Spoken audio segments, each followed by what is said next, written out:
So we're doing patch paneling today, fixing some patches that were bad in the truck, in the Metro van.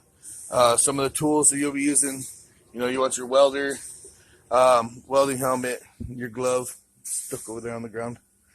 Got your welding pliers. You need some vice grips, body hammers. You want a big heavy sledgehammer and your seam buster. Die grinder with your cut wheel, angle with a grinding disc, plenty of light's always good. You need a drill bit for doing some pinch weld and stuff like that, and some magnets help hold the patches in place whenever you weld them in. But marker screwdriver mainly for pinching in between. That's actually a good gap to set. See if I can get a gap to set for doing your welds, especially on body panels. You don't want them butted right up next to each other because the metal draws in. So, a razor blade. You want a scribe as well. I don't have my scribe up here, but just for marking your spots. So these are the tools, that I use today for doing these patches. We also have a metal shear that's mounted to the fab table, and English wheel for rolling and bending. When we don't have our brake here at this shop, so that's at the other shop. So these are just the tools that you need for doing some of your basic patching, just so y'all know. Alright, so what we're going to do is some rust repair today. We got a few spots that are pretty bad. You're going to clean up the metal, try to find where you get some good metal at. Always check it to make sure the back of it after you take the coating off. Just making sure there's no rust further back behind the metal. Because just one spot, usually there's more. So make sure you thoroughly check. Make sure you pay attention to all your seams. It's pretty important. The easiest way to do it, I use tape. And I'll tape off the area that I need. Marking my bins where we have any mounting brackets or anything like that. And so you'll pretty much tape off the whole area that you're wanting to get done. So you'll get up all this area there, because that's all one piece there, because this is a seam right here for this whole panel. Once you get that taped off, you'll pull the tape off and find yourself a piece of scrap metal. I'll show you that next. So next you'll have your scrap metal that you'll get. We'll have big sheets of it. Cut off a piece that you need using your tape that you put on your patch where you're going to cover on the actual metal.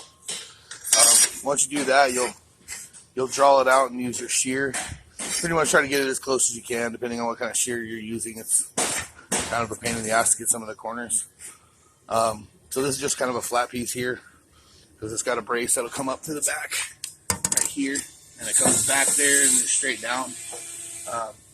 There's not a lip for this one particularly. What we call, the flange. So we didn't flange that particular piece because we don't need to. But on some of the other pieces, you'll have your flanges where you bend them. Using a vice grip, a brake's really the best way to go, but sometimes you don't have a brake to use, and you'll patch up. This is kind of a good example here. There's this piece is going to slide in, cover there, and then we'll remark our mount holes. I believe those were a folding footstep on this truck for the driver's seat. So after you get those bent up and ready, we'll go ahead and scribe the metal, and that'll be on my next step. Now, this will be a little difficult to show with two hands, but what we're going to do is we're going to line up our scrap piece that we got that we're going to patch in with our new metal, brand new metal here. We're going to line up the best we can. We're still going to have to trim a little bit off here so it's straight. But we want to get that in, and you're going to use your scribe here. Basically what you got to do is while holding it in place. Like I said, it's gonna be hard to do with one hand, but you'll hold it down and you'll scratch the metal so that you get a scribe line right there. See it right here. And that's where you're gonna make your cut to remove the bad metal. You'll draw that all the way around the entire piece that you're cutting out. Just make it easier if you have kind of a cut line to work with when you're using your die grinder. And I'm going to be cutting these out one at a time, patching them in. This one here will probably be one of my last pieces. Down here is where it's real critical because this is the under layer, and we're going to be doing a pinch weld between the two. So this one here will come afterwards. So I'm going to go ahead and get this one cut, and then I'll show you the flange that actually bends back behind this piece of metal here. Okay, so we're going to go ahead and start cutting our bottom piece here. You can see I had already started cutting it. I stopped. There's also a lip on this side here, and there's pinch welds that hold it in place. But this piece right here is actually going to get replaced as well. So I'm going to go ahead and cut into that so that I can ply it apart, and we'll just chop it down. Normally you're going to use your a seam buster, get in between, you'll grind down where your pinch welds are. You can usually find them in little round spots, but you'll grind those down just mainly through the first sheet of metal.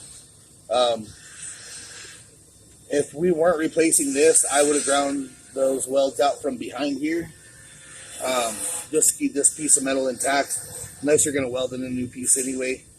It's all pretty fucked up, so we're going to replace all that anyway. This actually goes up a little higher on the piece that I'm putting in. So we're going to go ahead and cut that in there, and then cut it down just to get past that flange. And I'll actually probably end up putting the two pieces together in there, like so.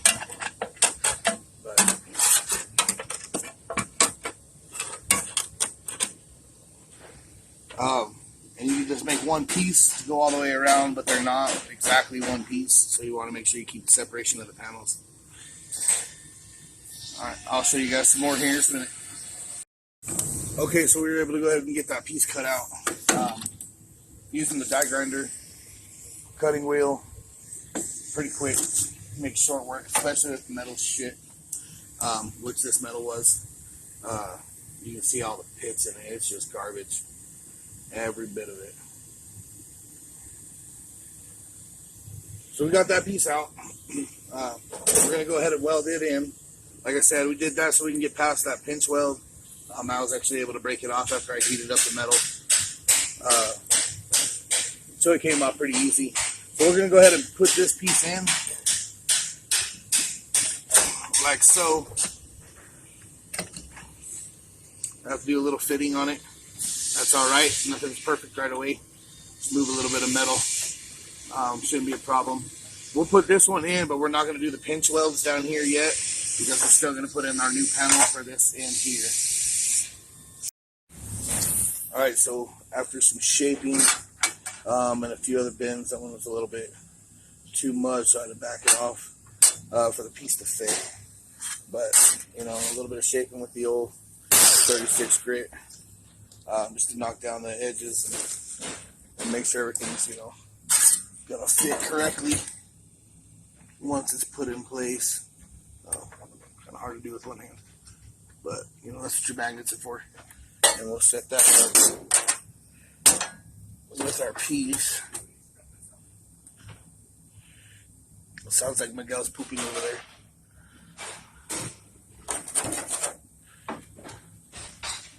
But we'll get it mocked up, tacked in place, bend that back so it matches up, and then we'll tack it in to the flange, and then we'll move on and put our next piece in.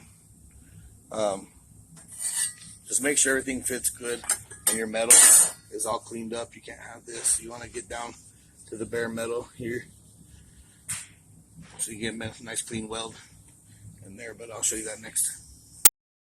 Almost forgot, you need to put your pinch welds in with a hole punch. We're going to punch those right there on the side, and then 2 here for the brace in the back. I'll show you that in just a second. Okay, so now we got our pinch welds in, where we're going to pinch weld on the back, on the sides. It's really important that you do the pinch welds, punch the holes for the pinch welds, because if not, it'll be just fucking loose and pointless. So make sure you put your pinch welds in for sure, and I'll show you those in here in a little bit, maybe even record a video of me welding them in. Alright, so this is the pinch welds welded in. You always grind them down so they look flush. That way, you know, after you do your sanding, Bondo, we're probably going to Raptor line the inside of the Metro, the floors and whatnot, just to kind of seal them in. But regardless of however you're doing, painting, Bondo, Raptor line, whatever, you just want to grind your pinch weld down flush. This is our support bar, and it will have a couple more pinch welds on our new piece that's going to go in, and you'll see that right after I get this one in. Once I get the corner piece in here, and we got it bent, you know, correctly, we'll slap that one in, tack it in place, tack this one in place with pinch welds, and it's also going to be pinch welded in the corner there, just for stability. So you guys will see that welded in next. All right, now we're back. We got that tacked in, both pieces ready to go. With the thinner metal, you got to jump around. You tack here, here, here, here, and you got to keep doing that like that and letting the metal cool down. If you let it get too hot, you end up in a situation like I did here. I was throwing them too close together, and the metal warped a little bit. That's okay, because we're going to Raptor line it, so I wasn't going to redo the patch or nothing. Normally I would, depending on the vehicle or what we're doing to it. But this one's going to get Raptor lined, and it's on the driver's floorboard. Not too big of a deal. You're not even going to notice it after we're done. But after you get all of it tacked in, you're going to grind these flush with it, you know, similar to what I did here. You can see that my pinch welds, they've been ground down flush. You know, with the exception of this side here, I haven't done that yet. But make sure you're spreading it out, not letting your metal get too hot. Constantly checking and making sure that they're flat, they haven't warped or anything like that, because you can pull the warp out and set it so that your metal is not wavy or anything, because you will see that underneath the Raptor line or paint or whatever you're doing, and it's just really stupid to Bondo on a floorboard. So, you know, like I said, just take it easy, make sure you don't get the metal too hot. Just throw a little tacks in here and there. Take your time doing it so you don't fuck it up. We still got this patch to do up here. I'm probably not going to put that in the video just so I can hurry up and get it done. But that's what it looks like tacked in. I'll show you guys welded in, and then how it looks after you've ground it out. Maybe next week we'll go into some of the more intense panels that, you know, I've made. The curves are kind of a pain in the ass. They take a long time to do, but we'll get into how the dolly, hammer, you know, brake press, all that will help you out. Making these specialty panels, these are really hard to recreate correctly, you know, like something like this for the door jamb. So we'll get into some of that later, and then we'll possibly post some stuff about this back corner patch that we're doing on the Metro. Miguel hand rolled each one of those pieces. It's pretty cool stuff, but you'll see some more of that in later on videos. But let me go ahead and finish this up, get that tacked in so you guys can see what that's like. Don't forget that you're leaving your seam there, you know, minus that you got a pinch weld here in the corner. And you know, with the little holes, it's really easy to grind them down and then hit it with a seam buster and separate them, you know, if need be down the road. Say some other rust persists up here, you can remove these panels really easily and be able to salvage it while patching this up here. but we're going to go ahead and patch that there. So there shouldn't be any more problems. This thing will be pretty much rust free for the next 40 years by the time we're done with it. All right, back to it. All right, pieces are patched in. One with the smaller one here. Metal is still good, so I just didn't want to waste the scrap if I didn't have to. Got everything welded in. We're going to grind it down, make it look flush. So see that in the next video. All right, so we're running a little short on time today. I'll finish up the grinding and getting all this flush when it comes back from sandblast. But you can see I got it kind of down, almost flush with the metal there. A few spots there you got to grind down a little bit. But other than that, the patches are in. We're going to do some more rust repair on this here Metro. It's got plenty of it to go. We just wanted to make sure that we got, some of the structure done. A lot of the patch welds that we've done on the vehicle itself have been kind of some critical spots, and some of them are a pain in the ass to do. This one right here was real fun, kind of a pain in the ass, but there was a whole lot of lead you have to remove before welding. But we did a lot of rust repair on this vehicle. Miguel has done a lot of it too, like a lot of the big pieces here. You'll see some of the patch holes. Well, there we go. Some of the patches we've done there. And then maybe tomorrow I can get some time. He actually rolled this piece himself on the English wheel. He's got another one that he built as well around here. And this one's actually got the lip on it. And he did that just flawlessly. It's a beautiful piece. Those are the old pieces that came off here. They were real rough, real beat up. A lot of Bondo on them, so we just gonna head and remove them. And he hand rolled all these pieces to put in here. So there's the mastermind right there. What's that thing? Fucking A, bro. Hope you're not in witness protection. So I'll get some pictures and video of him tacking that in and welding that piece in. It'll be pretty awesome. Yeah, I'm obviously gonna pull all this garbage out, but y'all stay tuned. Peace.